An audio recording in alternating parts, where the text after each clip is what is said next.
빌립보서 3장 전체에서 오늘 핵심 구절은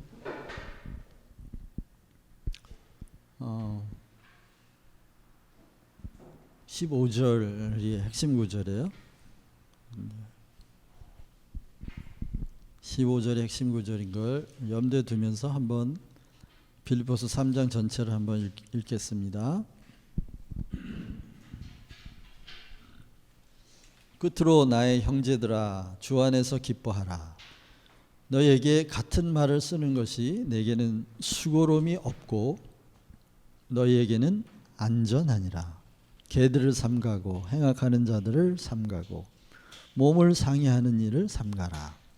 하나님이 성령으로 봉사하며 그리스도 예수로 자랑하고 육체를 신뢰하지 아니하는 우리가 곧 할례파라.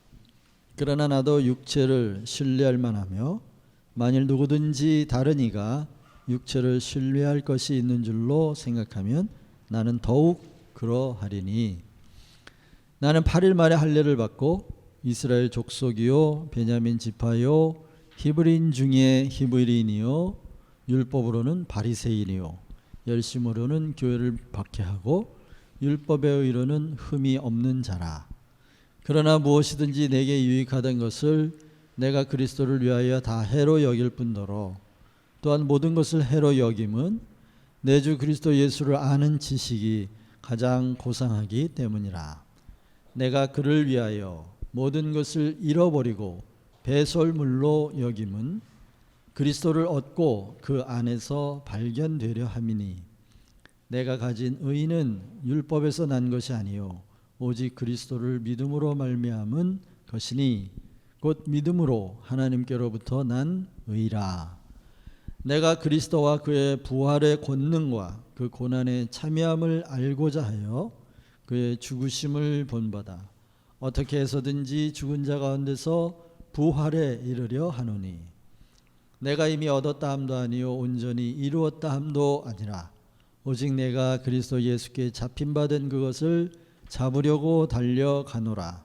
형제들아, 나는 내가 잡은 줄로 여기지 아니하고 오직 한 일, 즉 뒤에 있는 것은 잊어버리고 앞에 있는 것을 잡으려고 표대를 향하여 그리스도 예수 안에서 하나님이 위에서 부르신 부름의 상을 위하여 달려가노라. 그러므로 누구든지 우리 온전히 이룬 자들은 이렇게 생각할지니 만일 어떤 일에 너희가 달리 생각하면 하나님이 이것도 우리에게 나타내시리라. 오직 우리가 어디까지 이르렀든지 그대로 행할 것이라. 형제들아, 너희는 함께 나를 본받으라. 그리고 너희가 우리를 본받은 것처럼 그와 같이 행하는 자들을 눈여겨보라. 내가 여러 번 너희에게 말하였거니와 이제는 눈물을 흘리며 말하노니 여러 사람들이 그리스도의 십자가의 원수로 행하느니라. 그들의 마침은 멸망이요 그들의 신은 배요 그 영광은 그들의 부끄러움에 있고 땅의 일을 생각하는지라. 자라, 그러나 우리의 시민권은 하늘에 있는지라. 거기로부터 구원하는 자 곧 주 예수 그리스도를 기다리노니 그는 만물을 자기에게 복종하게 하실 수 있는 자의 역사로 우리의 낮은 몸을 자기 영광의 몸의 형체와 같이 변하게 하시리라. 아멘. 한 절 더 있나요? 아니죠? 아멘. 오늘은 15절 중심으로 성숙한 자의 영적 시선이라는 제목을 가지고 한번 말씀을 상고하겠습니다. 제가 이 말씀을 읽고 너무 잘 아는 말씀이어서 너무 유명한 말씀이기 때문에 이 말씀에서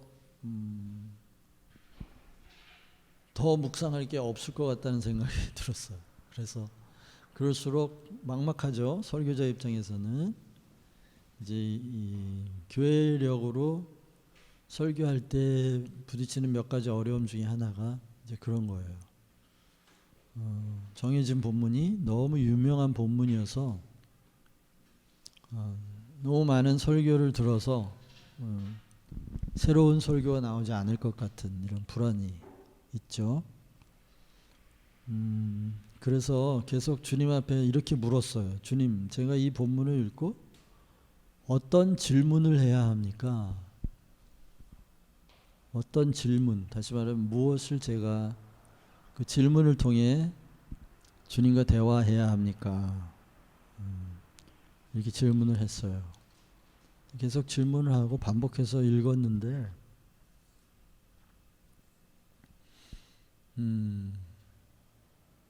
딱히 제 마음에 이렇게 닿는 게 별로 없었어요.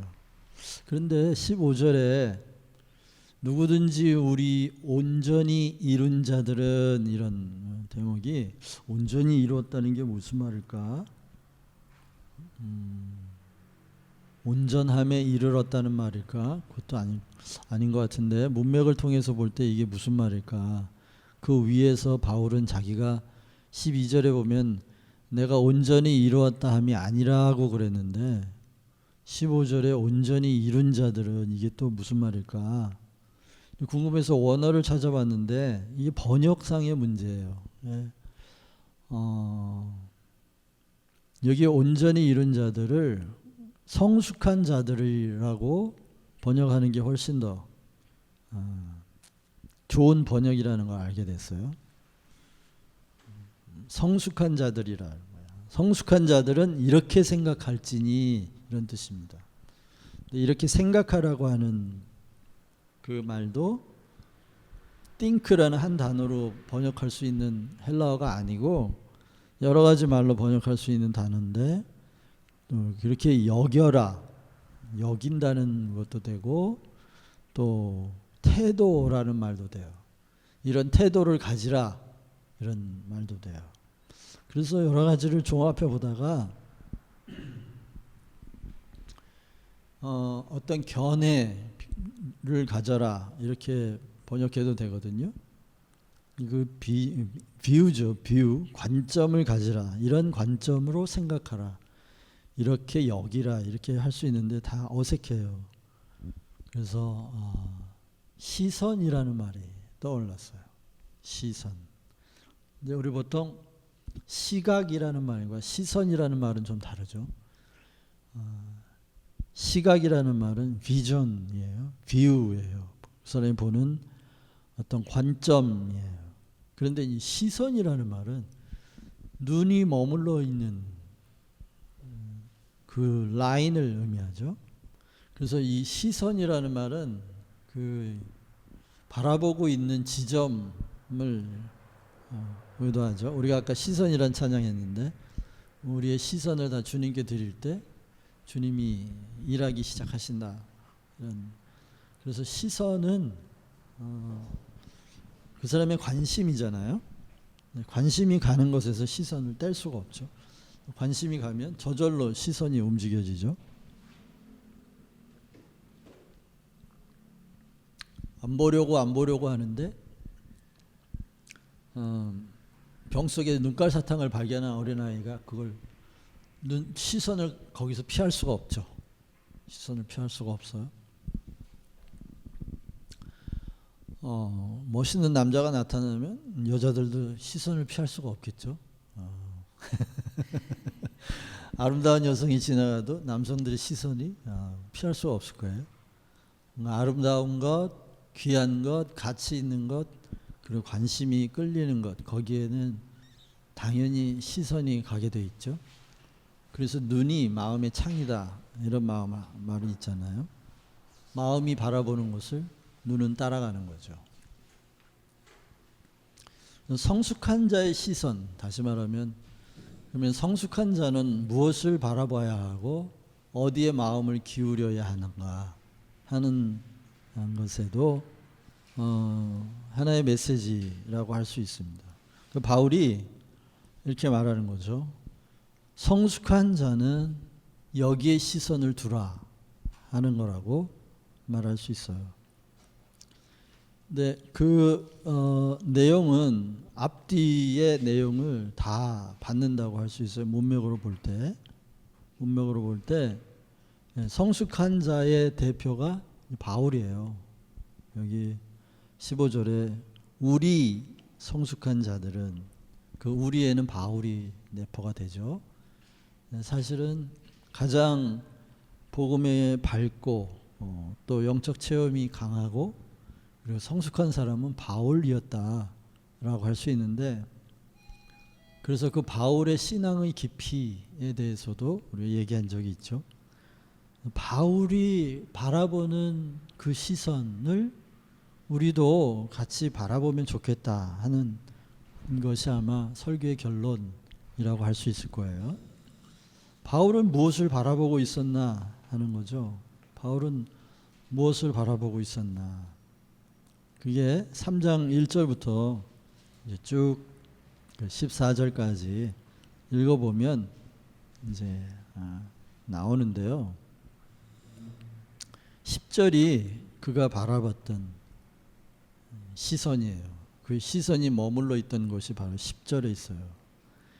내가 그리스도와 그의 부활의 권능과 그 고난에 참여함을 알고자 하여 그의 죽으심을 본받아 어떻게 해서든지 죽은 자 가운데서 부활에 이르려 하노니. 10절 11절을 종합해서 보면 바울의 시선이 머물렀던, 바울이 집중해서 바라보고 있었던 것은, 성숙한 바울이 바라봤던 한 곳은 부활이었습니다. 부활이 없으면 기독교인들이 불쌍하다고 말할 정도였으니까요. 고린도전서 15장이죠. 소위 부활장이라고 하는 그곳에 만일 부활이 없으면 기독교인들이 세상에서 가장 비참한 자들이다 라는 거예요. 왜냐하면 열심히 그리스도를 믿었는데 끝이 없는 거예요. 결과가 아무것도 없는 거죠. 똑같은 세상으로 끝나버린다면 기독교인만큼 불쌍한 자가 없다 이렇게 말하는 죠. 단순한 것 같아요. 부활을 바라본다. 근데 그가 부활을 바라보기 위하여 현재 본받고 있는 건 그리스도의 죽음이에요. 그런 거 있잖아요. 시선을 돌리면 자연히 몸도 돌아가게 돼 있죠. 그거죠. 시선의 부활을 두고 있다면 그 몸은 자연히 그리스도의 죽음을 본받을 수밖에 없는 거죠. 그 때문에 우리의 시선이 부활에 가 있는가 하는 것, 이게 실질적으로 자신에게 질문해 봐야 하는 거예요.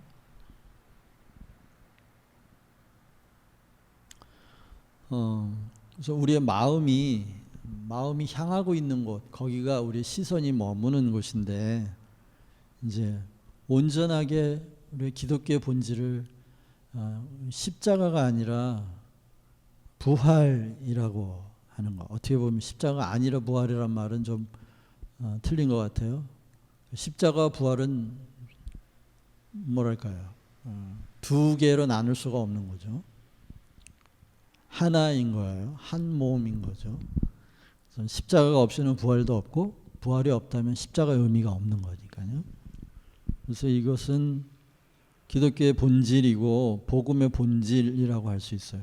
그런데 그게 쉬운 일이 아닌 거예요. 시선을 그 부활에 둔다고 할 때, 부활이 뭐 우리 삶에 경제적으로 유익을 주는 것도 아니고, 지금 당장 또 어떤 재미를 주는 것도 아니고, 무슨 우리에게 어떤 가치를 쌓아주는 건 아니에요. 현실적인 의미에서요. 예.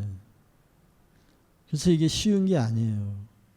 쉬운 게 아니라, 바울이 성숙한 자는 이렇게 생각하라, 또는 이런 태도를 가지라고 할 때 자기의 예를 하나 앞에 보여줬어요.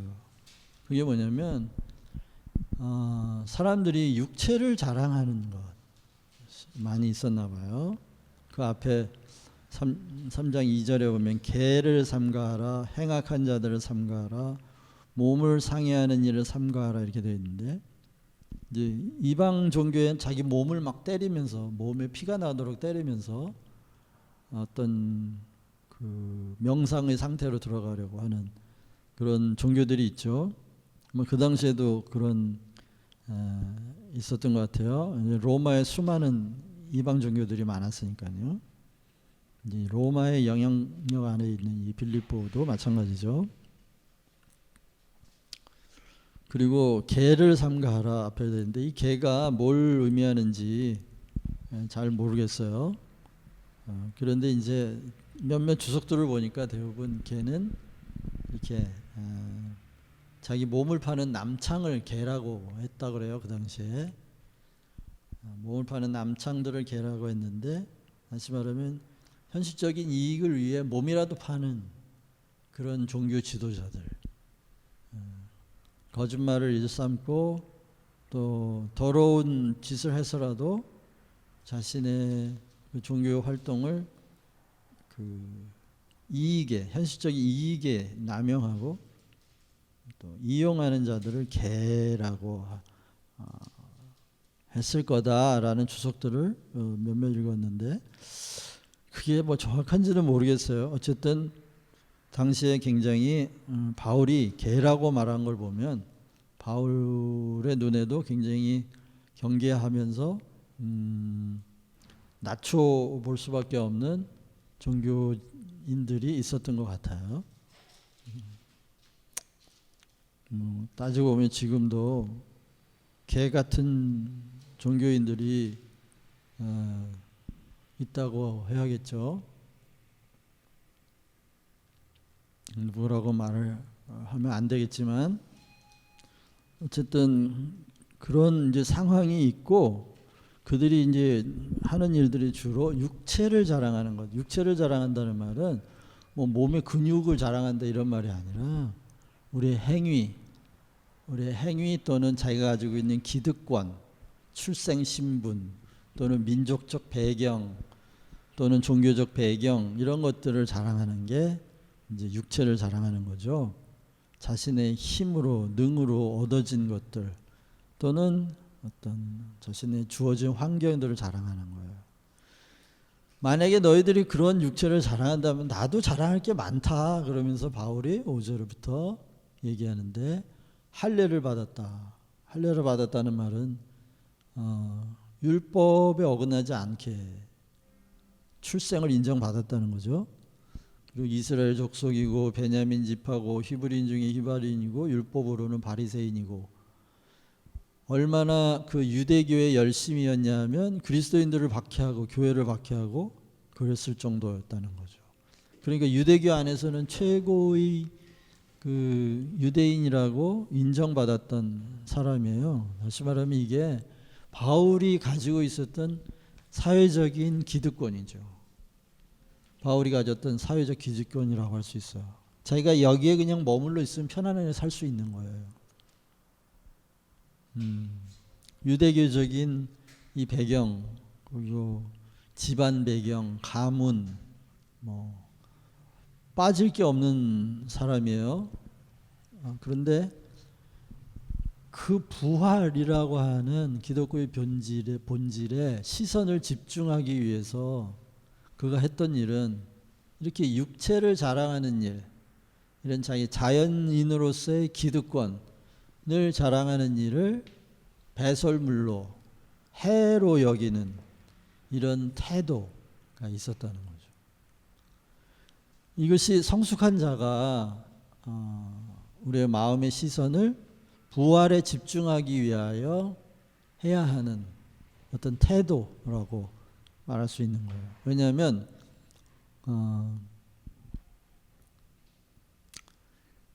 그렇게 한 이유가 뭐였냐 하고 보면 8절에 보면 이랬어요. 내가 또한 모든 것을 해로 여김은 내 주 그리스도 예수를 아는 지식이 가장 고상하기 때문이었다는 거예요.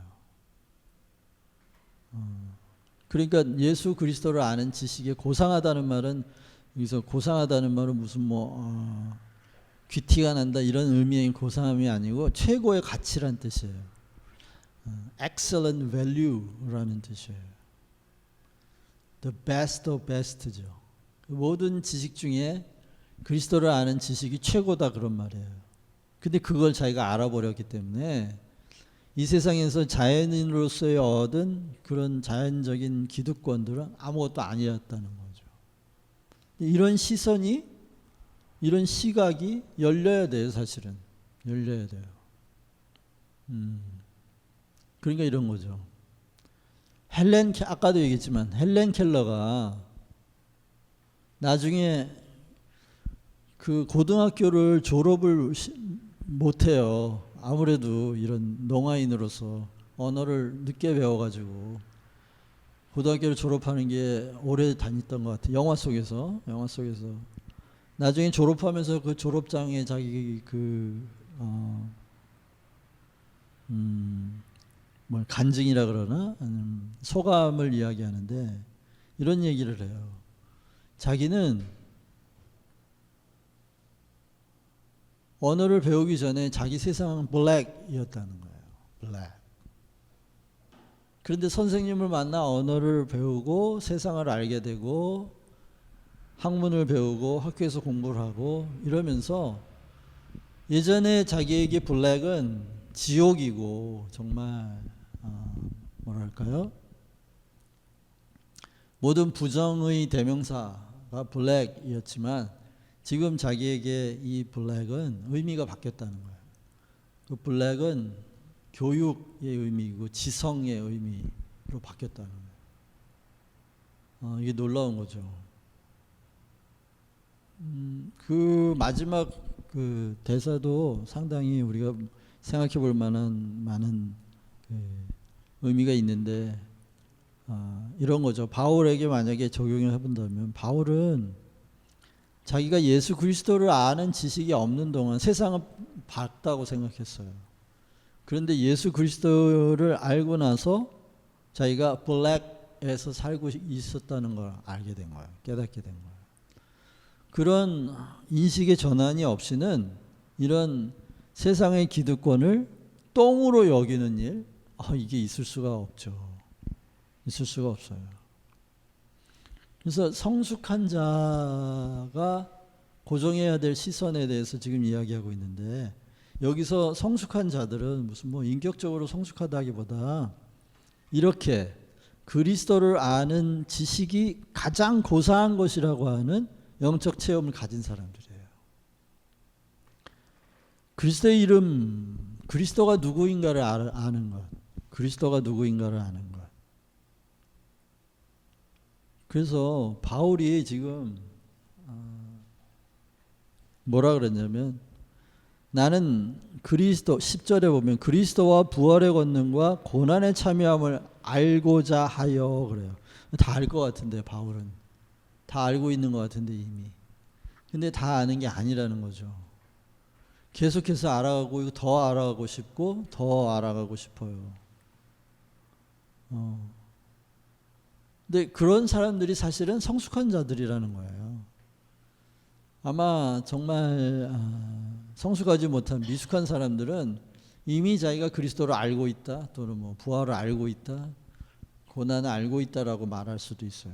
그런데 정말 성숙한 자들은 바울 같은 사람은 내가 이미 얻었다 함도 아니요. 다시 말하면 이미 다 안다고 함도 아니요. 이런 뜻이에요. 이미 나 다 모른다. 여전히 모르고 여전히 나는 지금 그 그리스도의 신비, 그리스도가 어떤 분인지를 알기 위해 또는 그리스도에게 나타난 그 부활의 신비 그리고 그 고난의 신비를 알기 위해 계속 정진하고 있다. 이게 돛 닦는 사람의 돛 닦는 수준하고 비교할 게 아닌 거예요. 그래서 이런 태도를 가지라고 말하는 거죠. 정말 그리스도를 알고 그리스도의 부활의 권능을 알고 그 고난의 신비에 눈을 뜨기를 원하는 성숙한 자가 있다면 이런 태도를 취하라. 어떤 태도예요? 세상에서 얻은 기득권들을 똥으로 여길 줄 아는 마음의 태도를 가지라는 거예요. 쉬운 일일까요? 저만 해도 당장 이거 카페 어떻게 누구 남 줘버려라 지금 당장 라든지 네가 가지고 있는 모든 재산 다 남 줘버리고 그리고 정말 다 개로 개가 아니라 개가 토해놓은 토솔물처럼 여겨. 개가 토해는 토솔물을 누가 먹으려고 하겠어요? 손이라도 되게 하겠어요? 똥을 애지중지하는 사람이 있겠어요? 쉬운 건 아니죠. 상당히 극단적인 지금 말을 하고 있는 거예요. 우리가 모두 다 실천할 수 있는 그런 말이라기보다 바울은 지금 이 빌립보 감옥에서 이걸 쓰고 있다고 생각할 때 그에게 남은 건 아무것도 없죠. 사실 뭐 히브리인 중에 히브리인이라는 명예도 남아있는 게 없고 바리새인의 그 존경받는 바리새인의 존경심도 없죠. 남은 게 아무것도 없죠. 그러나 그가 집중하고 있는 것이 지금 죽음에 임박한 감옥에 갇혀 있는 바울이 여전히 집중하는 건 부활이에요. 부활이 없으면 기독교는 다 가짜고 속임수고 거짓말이니까요. 근데 그 기독교 궁극적인 본질에 집중하기 위하여 가져야 될 태도가 바로 이거라고 얘기하는데 저는 이런 생각이 들었어요. 그렇다고 지금 기독교인들이 다 세상 기득권을 다 포기하고 한 곳에 모여서 뭐 벌거벗고 살 수는 없는 거잖아요. 바울이 진정으로 의도하는 것은 뭘까? 성숙한 자들은 이런 태도를 취할지니라고 말했을 때요. 이런 거 아닐까 생각이 들어요. 그리스도를 안다고 하는 부분을 얘기하면서 좀 시작해야 될 것 같은데요. 그리스도를 안다는 게 뭘까요? 그리스도를 안다. 그리스도는 이제 문자대로는 메시아라는 말이고 구세주라는 말인데 우리가 기독교적인 그 예수 그리스도를 아는 성경의 증언에 의하면 예수님은 태초, 다시 말하면 세상이 생겨나기 이전부터 말씀으로 계셨던 분이에요. 그분이. 그리고 그분이 이제 육신을 입고 오신 분이고, 그리고 이제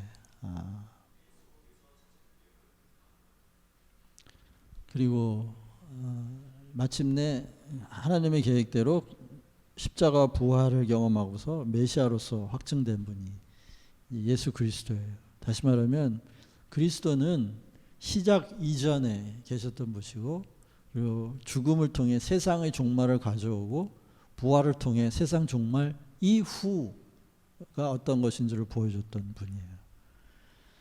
다시 말하면 우리가 그리스도를 안다고 하는 것에 가장 기초적인 의미 중에 하나는 뭐냐면 그리스도가 알파요 오메가, 시작과 끝, 어떻게 보면 역사 이전부터 역사 이후의 모든 시간들을 아우르는 존재라는 거예요. 그래서 내가 그리스도를 안다 그랬을 때 이게 무슨 뜻이냐면 그리스도가 나에게 알려졌다라는 뜻이거든요. 나에게 알려졌다는 말은 그리스도께서 나에게 자신을 계시하셨다는 뜻이에요. 그럼 그리스도를 계시받았다고 하는 의미는 뭘까요? 그것은 현재 나의 존재가 태초 이전과 역사 이후 궁극에 연결되어 있다는 뜻이에요. 이걸 좀 심각하게 받으셨으면 좋겠는데, 내가 지금 이 순간을 살아가지만 사실은 지금 순간을 살아가는 나의 존재는 궁극과 그리고 태초에 연결되어 있다고 하는, 알파와 오메가에 연결되어 있다고 하는 그거죠. 그래서 바울에게서 나타나는 신학 중에 특징 중에 하나가 뭐냐면 그리스도 안에서라는 말을 많이 써요. 오늘도 그리스도 안에서 발견되려 함이라고 하는 건데요. 만약에 이렇게 한번 생각해 보세요. 만약에 태초와 궁극에 닿아 있지 않다라는 게 무슨 뜻일까요? 태초와 궁극, 그러니까 역사의 시작과 역사의 끝 이후에 연결되어 있지 않다라는 말은 아까 우리 김춘수의 시에서 말한 그냥 하나의 몸짓에 불과하다는 뜻이에요. 몸짓. 아무것도 아니라는 거예요. 그런데 그리스도께서 나의 이름을 부르고 어떻게 보면 이렇게 된 거죠. 예수님이 십자가에서 달려 돌아가실 때 그때 내 이름을 가져가셨어요. 다시 말하면 예수님의 십자가에 못 박혀 있는 그 죄인의 몸통에 내 이름이 기록되어 있다는 거죠. 그리고 내 이름은 곧 나의 존재와 능력과 성품을 다 대변하는 건데 이걸 가지고 돌아가셨어요. 그리고 당신의 이름을 주고 가셨죠. 돌아가시기 전에. 제자들에게 이름을 주고 가셨어요. 이름을 주고 가신 이유는 제자들의 이름을 가져가기 위함이죠. 세상에 온 인류의 이름을 당신의 십자가에 다 지고 가셨어요. 그러면 세상 인류의 모든 죄를 다 지고 가는 셈이 되는 거죠.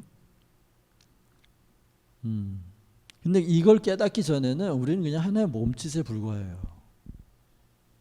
몸짓이에요. 그냥 몸짓이에요. 아무것도 아닌 몸짓들이 있죠. 구더기의 몸짓도 있고.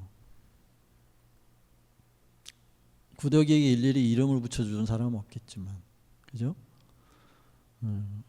그래서 그리스도를 안다고 하는 이게 자기에게 가장 고상하다. 그 얘기는 뭐냐면 그리스도를 알을 통하여 자신이 깨달았던 시초와 궁극에 자신의 존재가 연결되어 있다고 하는 이것을 빼놓고 난다면 세상에 태어날 때 자연적으로 가졌던 이런 기득권들 이건 다 시간이 지나면 다 없어지는 거죠. 시간이 지나면 다 없어지는 거예요. 이거는 영원히 남는 게 아니에요. 가져갈 수 있는 것도 아니고 그렇기 때문에 아무것도 아니라는 거죠. 아무것도 아니에요. 그러나 그리스도를 알을 통해 자신의 존재가 영원으로 이어졌다고 하는 이걸 발견했을 때 아무것도 아니라는 걸 쉽게 얘기할 수 있는 거예요. 너무 쉽게 얘기하는 것 같지 않아요? 배설물처럼 여긴다는 게. 너무 쉽게 얘기하는 거 아니야? 이거 좀 과장 아니야? 이렇게 볼 수도 있는데 그런데 이걸 발견한 사람한테는 이게 과장이 아니에요. 과장이 아니에요. 긴 얘기를 할 수는 없겠고요. 이제 정리를 하면 이런 거죠. 제가 제목을 성숙한 자의 시선이라고 이렇게 말하는데 성숙한 자의 시선은 어딘가 두는 거예요. 어딘가 두는 거. 어디다 둬야 할까?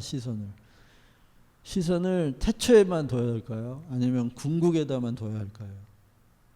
어디다 둬야 할까요? 아니면 지금 현실에 둬야 할까요?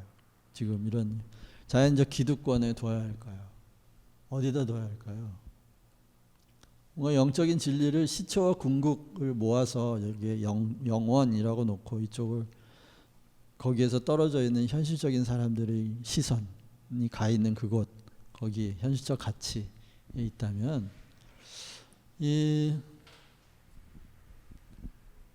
그 중간쯤 가 있어야 되지 않을까 하는 생각이 들어요. 중간이라고 해서 딱 반을 나누고 뭐 여기라는 의미가 아니라 이런 거죠. 현실을 바라보면서도 그 이면의 궁극을 바라봐야 한다고 또 이면의 궁극을 바라보면서도 현실을 놓치지 않는 시선을 두려면 양쪽을 한 번에 볼 수가 없잖아요. 이 사팔뜨기가 아닌 이상 적당한 지점에 시선을 멈추고 마치 눈을 뜬 듯 감은 듯 눈을 감은 듯 뜬 듯 그래서 현실적인 것에 눈을 뜬 듯 감은 듯 또 영적인 것에 눈을 뜬 듯 감은 듯 이렇게 유연한 시선을 갖는 게 중요하겠다 하는 생각을 하게 됐어요.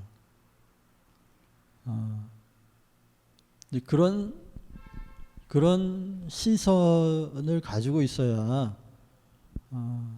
우리가 이 땅에서 어느 한 곳에 매몰되지 않으면서도 자유로운 삶을 살아갈 수가 있는 거죠. 그래서 저와 여러분들이 우리의 마음의 시선을 다시 한번 바른 곳에 던져져 있는지 오늘 한번 생각해 보실 수 있기를 바라요. 내가 가지고 있는 기득권들이 있죠. 그걸 다 오늘 법적으로 다 포기할 필요는 없지만 이게 시간이 지나면 다 없어질 거라고 하는 일시적이고 임시적이라고 하는 걸 잊으면 안 되는 거죠.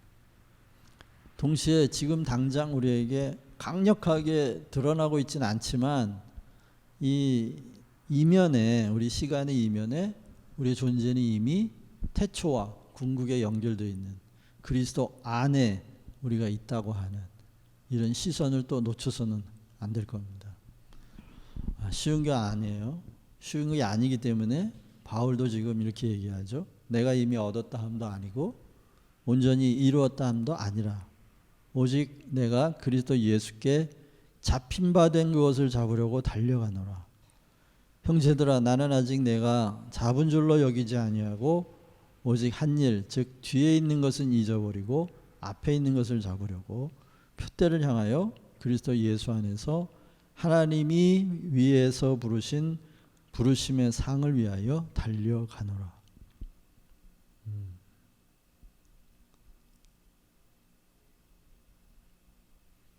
그리스도께 잡힌 바 된 것이 뭘까요?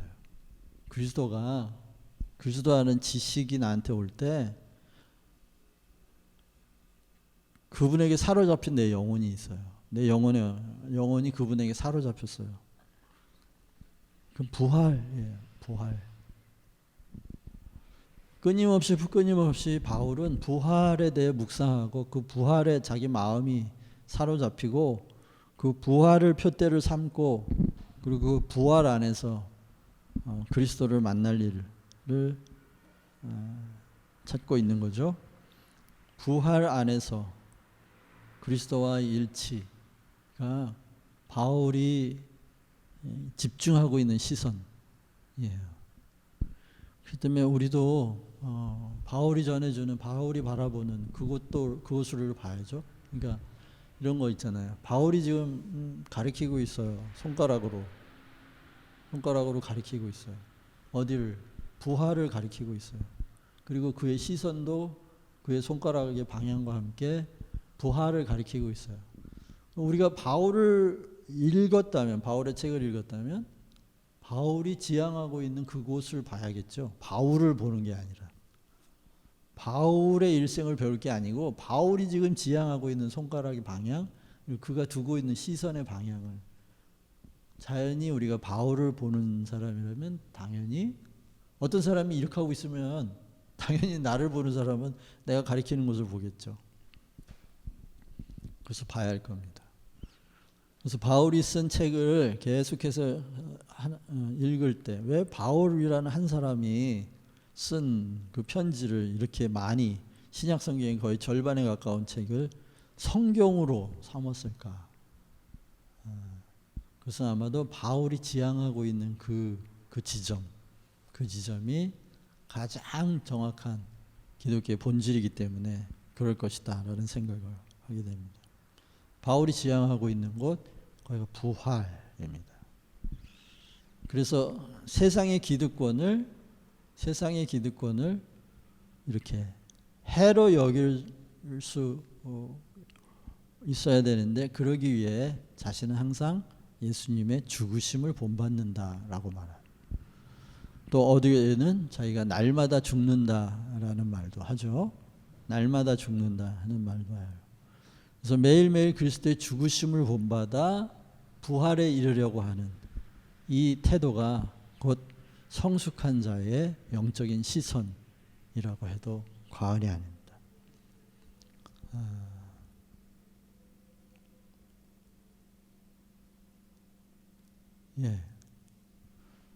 우리의 시선이 어디에 있는가? 오늘 돌이켜 보시기를 바랍니다.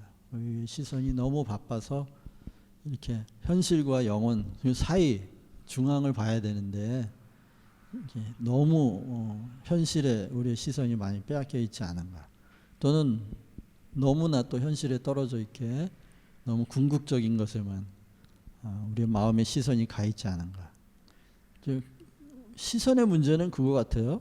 문제는 시선을 따라가면 길이 정해지게 돼 있죠. 어디로 가겠어? 사람이 자기가 바라보는 곳으로 가게 돼 있죠. 이미 시선이 가 있는 곳에 우리는 그쪽으로 가기로 선택을 한 거나 마찬가지인 것입니다. 그렇기 때문에 시선의 방향이 우리에게 굉장히 중요한 거죠. 주님이 내가 길이다 말씀하셨는데 주님을 따라가는 그 길을 가려면 주님이 바라보고 있던 또는 바울이 바라보고 있던 그 시선에 우리의 시선이 맞춰져야 될 겁니다. 그래야만 조금이라도 우리의 가는 길이 같아질 것이니까요. 시선이 틀리다면 결국 길이 달라질 수밖에 없는 거죠. 부활을 바라보지 않는다면 요즘 이제 그 기류의 제자들 거기에 이단들이 계속 들어오잖아요. 전능자들 무슨 뭐 전능신교 그들이 바라보고 있는 부활이 아니라는 게 확실하죠. 부활이 아니에요. 부활은 아마 어떤 개념으로 남아 있고 이미 이 땅에 와 있다는 그 전능신 어떤 여자가 그리스도라고 그러는데 부활체를 버리고 여기 보면 제가 일부러 맨 끝에까지 읽었던 이유가 나중에 주님이 오시면은 우리의 낮은 몸을 자기 영광의 몸의 형체와 같이 변하게 하신다 그랬거든요. 부활의 몸은 영광의 몸이에요. 근데 그 몸을 버리고 오실 리가 없잖아요. 영광을 버리고 오실 리가 없잖아요. 근데 그걸 다 버리고 왔다고 얘기하니까 얼마나 바울하고 다른 시선을 가지고 있는가 하는 걸 알 수 있죠. 바울은 지금 하늘에서 오는 그리스도를 기다리고 있는데 그가 자기 몸이 영광의 몸을 가지고 와서 우리의 몸도 그렇게 바꿀 거라고 하는 기대를 갖고 있는 거잖아요. 그러니까 바울의 시선은 단지 어떤 영적 부활의 의미에만 있는 게 아니고 우리의 몸까지도 그리스도의 몸처럼 영광의 몸으로 바뀔 것에 대한 전 세계의 영적 물질적 그 통합론적 구원론을 가지고 있다는 걸 알게 되죠. 이렇게 건전한 시각을 가지고 있지 않으면 시선이 바뀌면 결국 이단에 빠지게 돼 있어요. 다른 게 이단이 아니라 바울이 지향하고 있는 그 시선에서 다른 곳을 바라보기 시작할 때 기독교의 본질에서 벗어난 곳에 시각을 두고 있기 때문에 영혼은 빼앗기는 거고 거기가 실질적인 이단이라고 할 수 있는 거죠. 우리의 마음의 태도, 우리가 정말 성숙한 자인가 한번 생각해 보시고 우리의 마음의 시선이 어디에 가 있어야 하나 하는 것을 늘 한번 생각해 보실 수 있기를 바랍니다. 뭐 24시간 부활을 생각할 수는 없겠지만 그래도 잠시 잠깐 쉬는 시간이나 눈을 감고 묵상해야 할 때 먼저 우리의 마음의 시선이 어디에 가 있어야 하나 그것에 집중하면서 주님께 들려오는 음성을 더 섬세하게 들으시면서 우리 삶이 길을 잃지 않도록 저 여러분들이 최선을 향해 달려가실 수 있기를 바랍니다. 잠시 기도하죠. 하나님 아버지,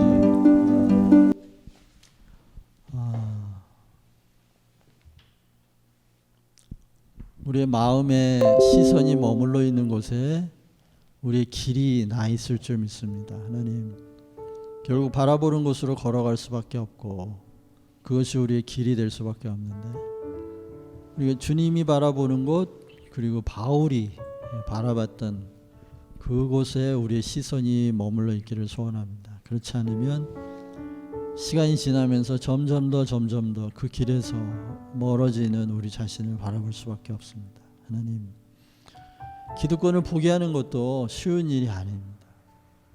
그러나 시간의 관점에서 보면 언젠가 다 썩어버릴 것이고 언젠가 다 포기할 수밖에 없는 것들이 그런 것들에 우리의 마음을 너무 많이 빼앗기지 않게 우리의 시선을 너무 많이 머물지 않게 주님 도와주시옵소서. 그래서 눈을 뜬 듯 감은 듯 하나님 우리의 마음이 평화와 균형을 가지고 오직 부활의 시선을 던져주는 그런 은혜를 입기를 소원하오니 하나님 함께하여 주시옵소서. 주님, 이것도 아니고 저것도 아닌 것 같지만 또 이것도 그리고 저것도 다 포기할 수 없는 그런 딜레마 가운데 우리가 살아가고 있는 것을 압니다. 하나님 아버지, 불쌍히 여겨 주시옵소서. 그래서 이렇게 우리의 시선이 뜬 듯 감은 듯 이런 관조적인 눈빛을 가지고 아주 영적으로 섬세한 감수성을 또 내면에 가지고 그리고 현실적으로도 열심히 최선을 다해 살아가는 저희들 되게 하여 주시고 우리를 통하여 우리를 본받는 자들이 생겨나게 도와주시옵소서. 그래서 바울이 나를 본받는 너희들과 같이 행하는 자들을 눈여겨보라고 말한 것처럼 하나님 우리들의 시선을 함께 바라보기를 원하는 자들을 주님 보내주시고 우리들의 시선과 함께 같은 시선을 맞추고 살아가는 자들을 눈여겨보며 그들과 함께 깊은 교제가 일어나게 도와주시기를 주님 그래서 아름다운 공동체가 생겨나기를 간절히 바라고 원합니다. 하나님 주님께서 은혜를 더해 주시옵소서. 예수님의 이름으로 기도합니다. 아멘.